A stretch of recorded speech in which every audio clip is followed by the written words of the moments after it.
Thank you, Vic. Yes, as Attorney Vic has just said, we have been, of course, following the count.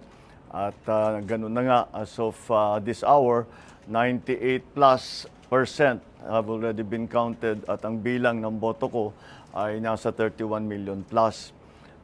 Kaya't maraming nagtatanong ngayon na kahit na hindi pa ako napoproklama, maraming nagtatanong, many people have been asking, what happens next? And what are we doing now? Well, right now, syempre, we have to, ang intention ko is to hit the ground running. Kung sakali man, matuloy ang proklamasyon, later this month, ay kailangan nakahanda na tayo. So pinag-uusapan na namin ang mga appointment. As I'm sure you can imagine, the economic managers are going to be critical for the next several years because of the pandemic and the economic crisis.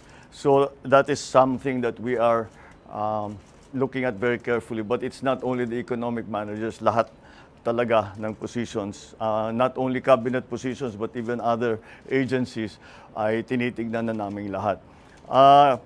The process that we have established is that I am keeping the organization, our EXECOM, who ran the campaign. Sila talaga yung mga advisor ko. So we are keeping the EXECOM going, the executive committee going. And they will be, syempre, the core group. But ang thinking ko is that each department, we have to talk to the specialists in that discipline or in that sector. For example, if we're going to talk about agriculture, we have to talk to all the best agriculturists, all the best workers in agriculture that we know. Tanong natin, sino kayang pwedeng magaling? The same thing with all the other departments. So there is a core group, and all the other departments are also will also have their own advisors that will advise the I suppose the standing committee and of course myself. So that is how the process has been established. Kaya, actually, bago kayo dumating, we were in there doing precisely that. I'm continued to be guided by, as I've said before, a competence and a willingness to work with the next administration. So we have removed, in our discussions, we remove immediately what their political leanings have been. Kung lumaban ba sa atin, kung sumama ba sa atin, that's not going to be part of the discussion. I'm also guided by the critical areas that we talked about during the campaign.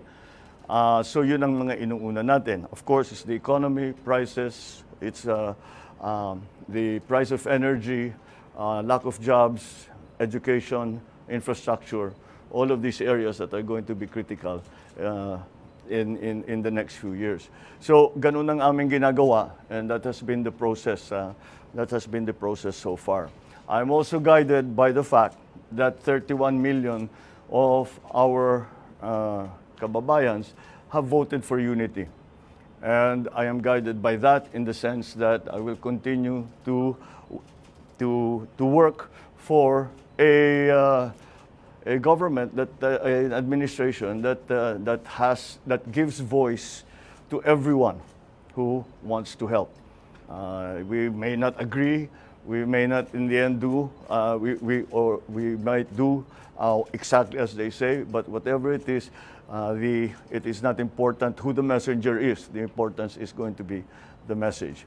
In the next few days, I will be talking to you.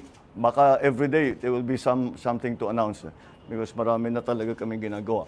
So in the next few days, we will continue to keep you informed about what's going on. And I think I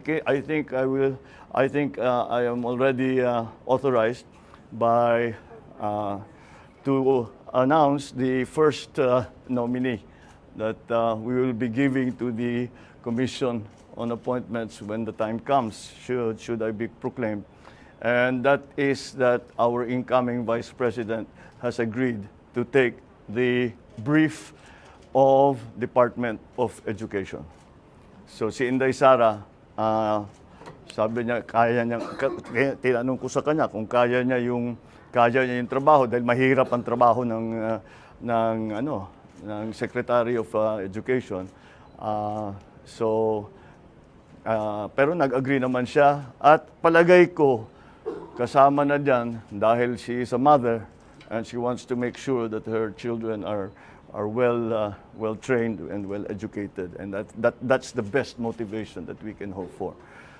So that is the first announcement that I can make that has come out of this process. So again, it is 31 million. I know the counting is not over. It is not yet official, but I can always say, I always guided and I always look to the fact that 31 million of our countrymen voted for unity. 31 million of our countrymen have agreed to unify and help us unify the country. And those are the basic principles that we continue to follow. So I won't be taking any questions as I have very little more to announce. So thank you very much. Good evening.